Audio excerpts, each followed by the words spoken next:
And Liz Truss will be the candidates going forward.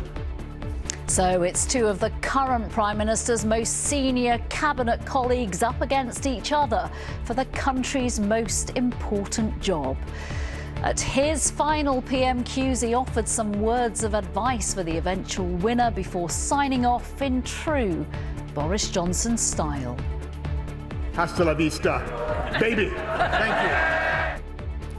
We'll have reaction from Westminster and beyond on what the result means for the Conservatives and the country. Also on News at 10 tonight. The unstoppable rise in the cost of living as inflation hits 9.4%. Counting the cost of climate change, the capital's fire brigade says yesterday was its busiest since World War II. I'm devastated, absolutely devastated, because our life is there and you keep thinking, oh, I won't see that anymore, I haven't got that. And that's when it hits home. England and the moment running came home Britain's new world champion and his dad, who was commentating on his unexpected and incredible win. Still in shock with it a little bit. It's not really sunk in or anything like that, but it's cool. Yeah, it's a nice feeling, obviously.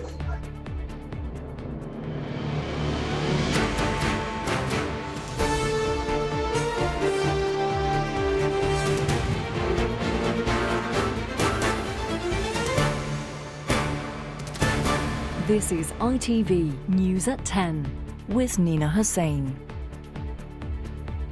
Hello, good evening. Ever since Rishi Sunak walked out of Boris Johnson's government, hard on the heels of his cabinet colleague Sajid Javid, he has been the one to beat in the Conservative Party leadership contest. Just over 2 weeks later, it seems longer, doesn't it? He no longer is. Conservative MPs have decided that Liz Truss, not Penny Mordaunt, will take him on in this summer's ballot of local party members. Remember, they were the two who clashed in the ITV debate in those attacks over tax. Now, Miss Truss is the bookmaker's favourite to replace Boris Johnson. He signed off his last Prime Minister's questions with advice to his successor and a goodbye phrase borrowed from Arnold Schwarzenegger. Conservative MPs have had their say, and now this is the choice for the next Prime Minister. I'm Liz Truss. I'm Rishi Sunak. I've delivered dozens of trade deals. I'm proud of my record. We need to cut taxes. Something for nothing economics. This was the result MPs were most excited to hear, and it was pretty close. The numbers of votes cast for each candidate is as follows. Mordaunt, 105. Sunak, 137. Truss, 113. That result sets us up for a bitter political clash this summer. She's already accused him of driving us to the edge of recession. He says her ideas are socialist. Be straight with us. Do you regret the blue-on-blue attacks, and will they stop? Well, what we've seen is actually a debate about ideas, which is very healthy, and it's good for us to debate ideas to make sure that we get the policies right for the country. But crucially, for our members, I am also the person who can beat Keir Starmer in the next election, and that should be uppermost in their minds. Claiming he can beat Labour. He said it more than once, and it's clearly going to be central to Rishi Sunak's campaign. But guess who thinks it too? What I believe is that lowering taxes, opening up opportunities is going to help us deliver the economic growth that Britain needs, and it's also going to help deliver us the next election. I can win against Keir Starmer in 2024. That's my message to our members. It wasn't all smiles. There was heartache for the Penny Mordaunt for PM campaign. I'm obviously gutted, we all are, but equally I think we've done something in this campaign that's quite important. We may have not got through to the last two, but I think we've lit a flame for a model of Conservative politics that is unifying, that's positive, that's inspiring. And we've insisted that whether you voted for Brexit or not, that civil war is over. But before Tory members speed towards a new PM, they say goodbye to this unique one. Boris Johnson with this advice for his successor at his final PMQs. Number one, stay close to the Americans, stick up for the Ukrainians, cut taxes and deregulate wherever you can. There was a little dig. I love the Treasury, but remember that if we'd always listened to the Treasury, we wouldn't have built the M25 or the Channel Tunnel. A warning. focus on the road ahead, but always remember to check the rear view mirror. And a goodbye. Hasta la vista, baby. Thank you. Until next time, eh? It ended with warm applause from most but not all Conservatives. Look closely on the left and you'll spot Theresa May dressed in pale yellow. She wasn't clapping the man who some say brought her premiership down. Now to the next leader. Anushka Astana, News at 10. So it's over to you, Conservative Party members, to choose our next Prime Minister now that we're down to the final two candidates. Around 160,000 members will get their ballots from the 1st of August. On Friday, September the 2nd, voting will close with the result the following Monday. So it's make your mind up time around the country, including at the Wormersley Conservative Club in Bury in Greater Manchester, in the party's most marginal seat. Tory MPs have had their say. Now it's all down to another exclusive electorate. At Conservative clubs like Wormersley near Bury, around 160,000 party members will pick a Prime Minister on behalf of us all. Hi, I'm Carol Bernstein. Carol's 65 and a retired nurse. Hi, I'm Jack Ridehead. Jack's 22 and a councillor in Bury. Hi, I'm Andrew Luxton. Andrew's 49 and an aircraft engineer. Hello, I'm Barbara Fogg. And Barbara's 64 and a retired teacher. Listen, Penny. This afternoon, all four watched MPs declare their vote and give members a choice of two. Ooh. That's very close. So close. Carol, how do you feel about the final two? Yeah, I mean, I would have rather it been the two women, to be honest. But I think Rishi's going to be a really hard sell in campaigning terms, going through it, particularly in Bury. Why do you think that?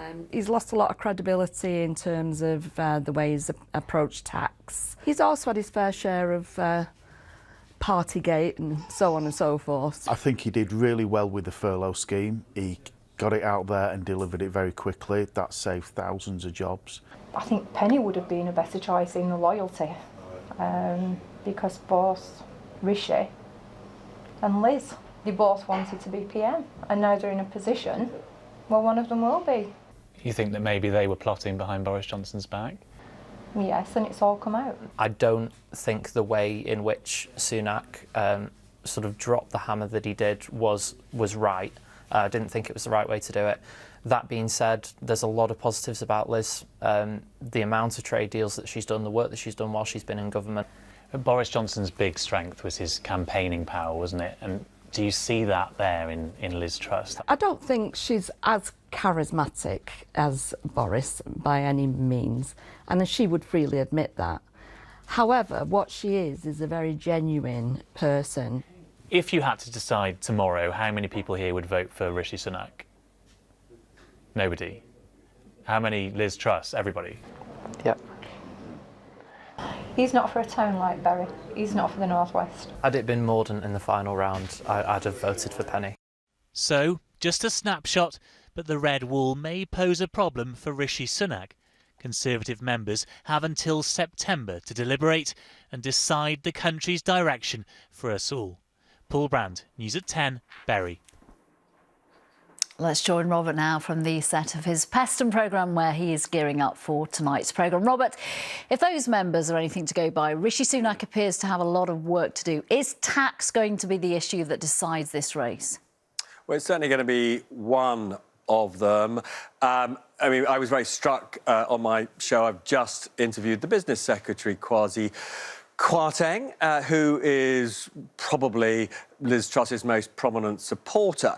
And he said that Rishi Sunak's approach, which is you shouldn't be borrowing instead of raising money through taxes. I mean, Rishi Sunak's position is you can't cut taxes till the public finances are in better control and inflation, rampant inflation is down. I mean, he said only socialist economists believe that, effectively accusing the Chancellor of being a socialist. Now, Liz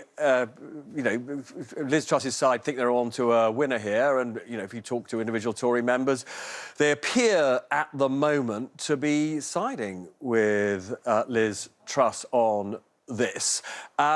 So this is going to be, let's be clear, problematic for Rishi Sunak. And then there's a second problem for Rishi Sunak, which has been identified by those around Liz Truss. They think that, perhaps unlike millions of people in the country as a whole, that many Tory members are furious at what they see as Rishi Sunak's disloyalty in resigning in the way that he did, triggering this mass resignation of ministers, which then led to Boris Johnson being ousted. They see Rishi Sunak as treacherous. Now, there has to be said, quite a huge paradox here, which is quite a lot of Rishi Sunak's approach, both on the economy more widely, but more in particular in terms of ousting Boris Johnson, is popular with the wider electorate. And so when it comes to it over the coming weeks, the big question for Tory members is, are they going to go with their emotions and go perhaps with Liz Truss, or will they look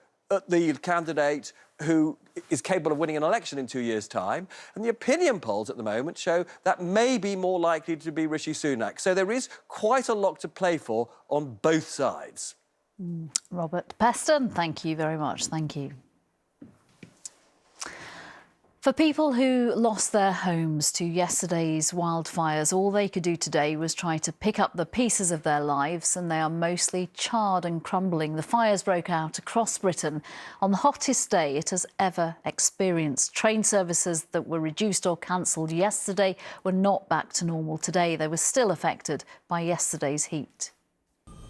It is a scene of utter devastation. Home after smouldering home lying in ruins.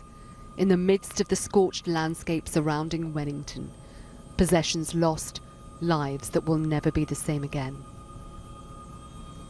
Among this row on the left is number 17, where Carol Hager had lived for almost 58 years, raising her 2 sons. Now, gone. Within seconds, well, minutes, it was coming round towards us, and it was out at the back of the old schoolhouse, and their tree all went up and their shed went up and everything. And when number 20's fence started going, we just grabbed our things and just came straight out. I'm devastated, absolutely devastated, because our life is there, and you keep thinking, oh, I won't see that anymore, I haven't got that.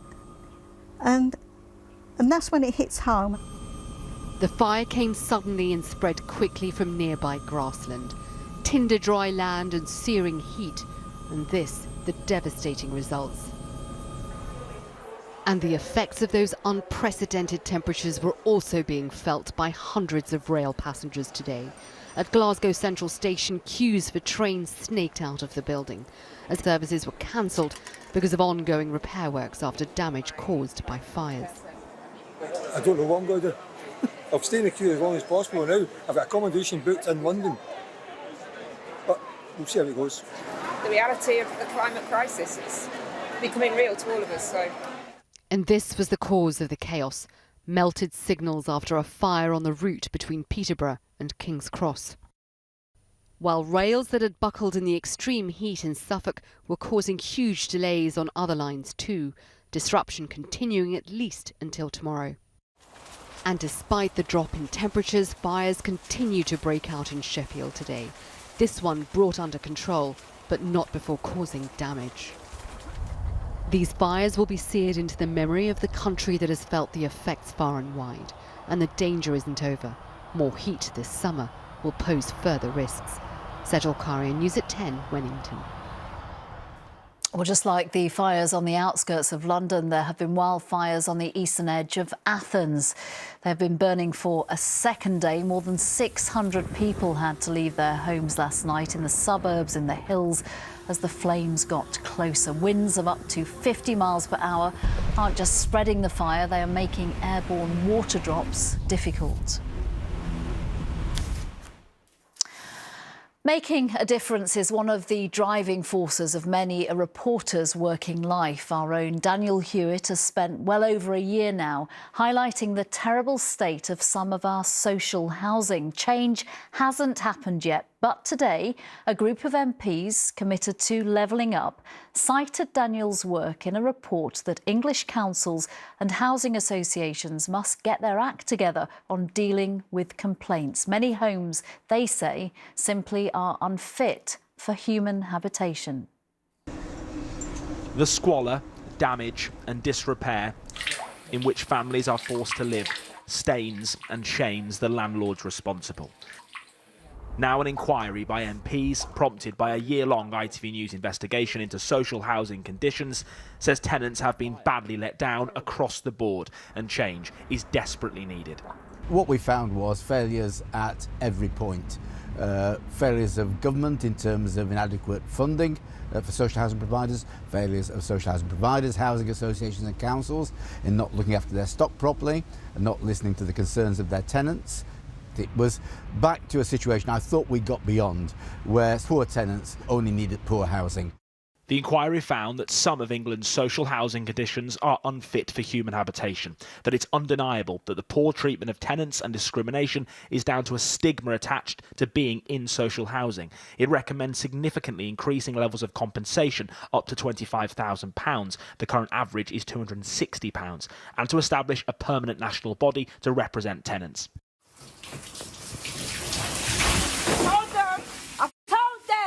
In June last year, Nicole Walters' ceiling collapsed for a second time where her son usually sits.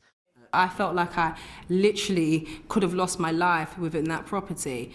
She gave evidence at the inquiry in Parliament and today welcomed the findings. It's nice to now have somebody in a privileged position that is able to hear my story and then identify my case with other people's cases to see that this is an issue and they are actually doing something about it. But is the government listening? Today, ministers laid the blame at the door of landlords. Well, look, councils have to take primary responsibility for the housing that they offer, and if any accommodation is unfit for people to live in, then that's something which they have a responsibility to remedy. They are funded to do so. But today's report says successive governments have fuelled this crisis, which has robbed so many of the basic right to a decent home. Daniel Hewitt, News at 10. To the cost of living crisis now, and it looks like it's going to get worse before it gets better. Inflation reached another 40-year high last month at 9.4% and isn't likely to start falling anytime soon. Rises in home energy and petrol and diesel prices are feeding through into the cost of just about every other everyday item. The cycle will be hard to break.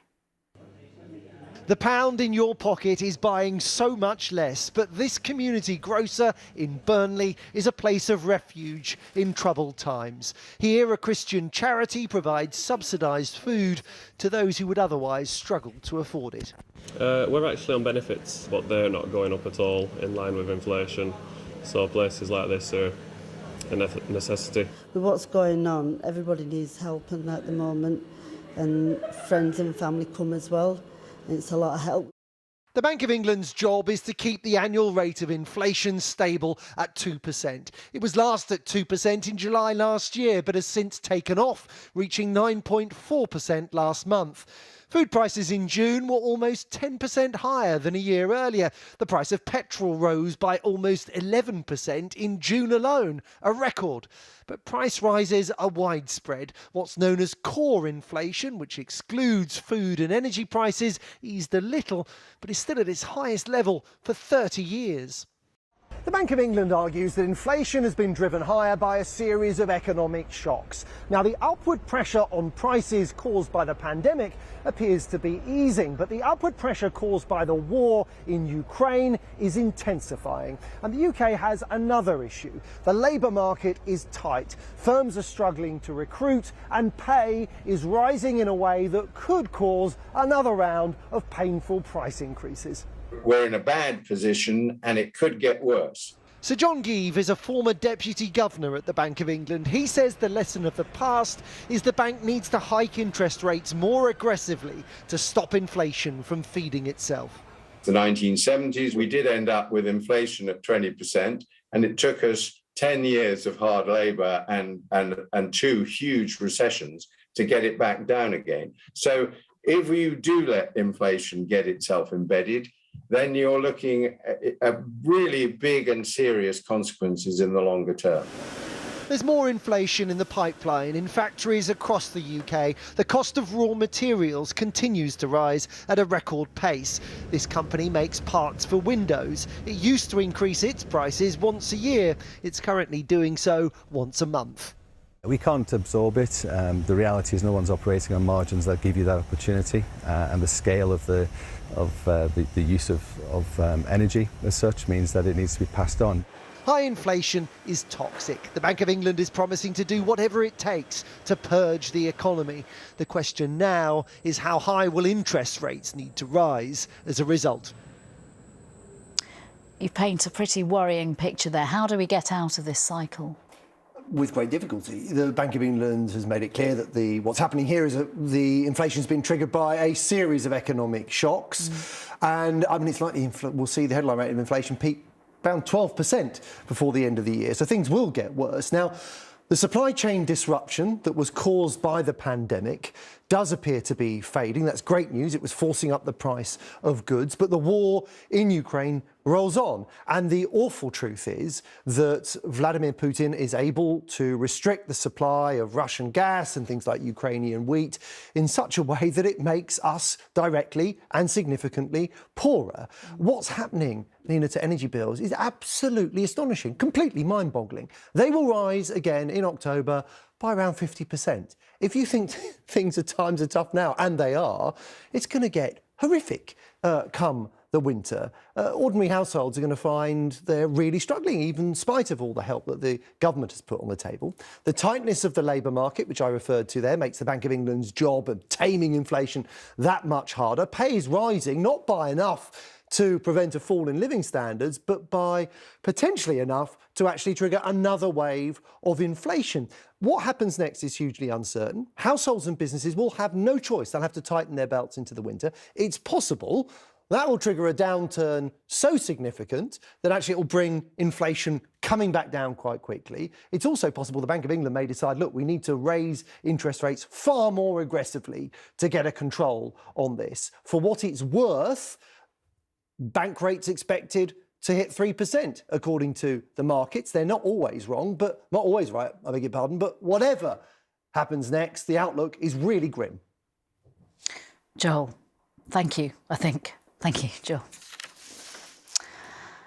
In Sri Lanka, they have been having their own leadership contest. Theirs was for a new president elected by members of the country's parliament. The stakes were pretty high. Choose the wrong one and there could be a repeat of the rioting that swept the last one from power. They did indeed choose as president Ranil Wickremesinghe, the very man whose prime ministerial residence protesters occupied just 10 days ago. But so far, opposition to the new man hasn't spilled back onto the streets.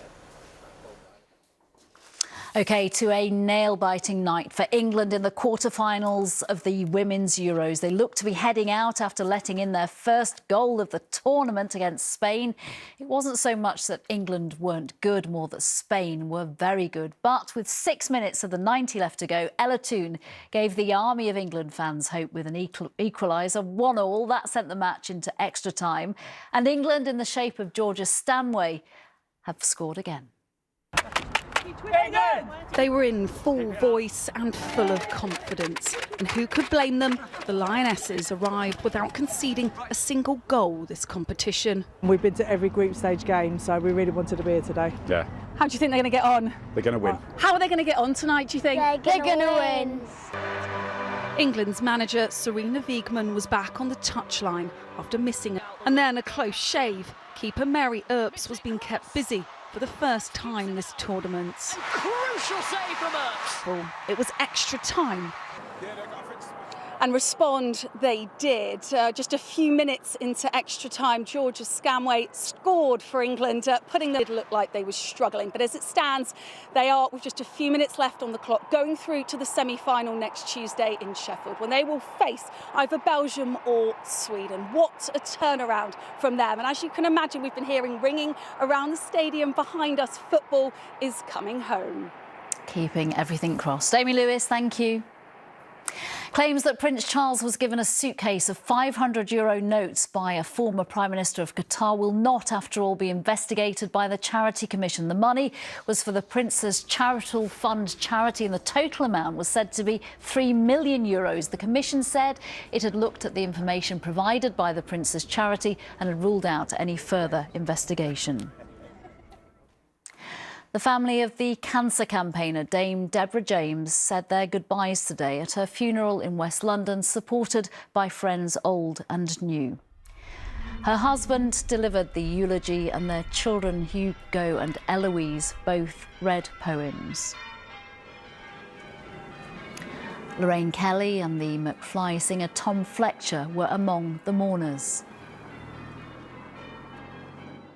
Dame Deborah died 3 weeks ago from bowel cancer, the disease she was first diagnosed with 6 years ago. Throughout that time, she had campaigned to raise awareness about it. Finally, to an overnight sensation when the British middle distance runner Jake Whiteman won 1,500 metres gold in the World Championships. He was cheered on simultaneously by his father, his coach and the stadium commentator. That's because Jeff Whiteman is all three. No one really gave Jake Whiteman much of a chance as they lined up for the 1,500 metres final. He, meanwhile, had other ideas. The race set off at a ferocious pace. But the 28-year-old Scot got himself in near the front early on. Jake Whiteman and Josh Kerr will just be happy to get tucked in on this first 400 metres. And he stayed there. Then with about 150 metres to go, he made his move, powering down the home straight. Jake Whiteman's trying to win it here. To win what was a thrilling finish. Gold for Jake Whiteman! Still in shock with it a little bit. It's not really sunk in or anything like that, but it's cool. Yeah, it's a nice feeling, obviously. Now, athletics is very often a family affair, and Jake's dad was, of course, in Oregon to watch his boy race. But he was also working as the stadium announcer, so he had to try to be as impartial as possible as he commentated on Jake's victory. I've almost gone too much the other way with being neutral. I'm looking forward to watching it again because it'll be like that forever. You'll always have that moment with 150 to go where you think, has he gone too soon or are they coming back? And then it'll be the relief every time you watch it that no, he's okay, he's okay.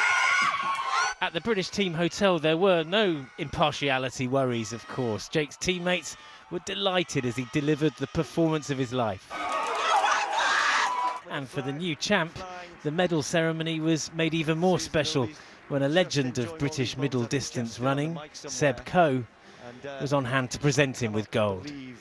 Back to that family business, though, where Jeff is also Jake's coach. So while his son was giving his TV interviews, Jeff squeezed past some American athletes, gave Jake a hug, and reminded him that he now has to get ready for the Commonwealth Games in Birmingham next week. All right, Commonwealth, thank you. Time for a drink before all that, though, Dad. World champion, mate. There you go. He is the world champion, after all. Geraint Vincent, News at 10. Brilliant. That's all for tonight. Good night.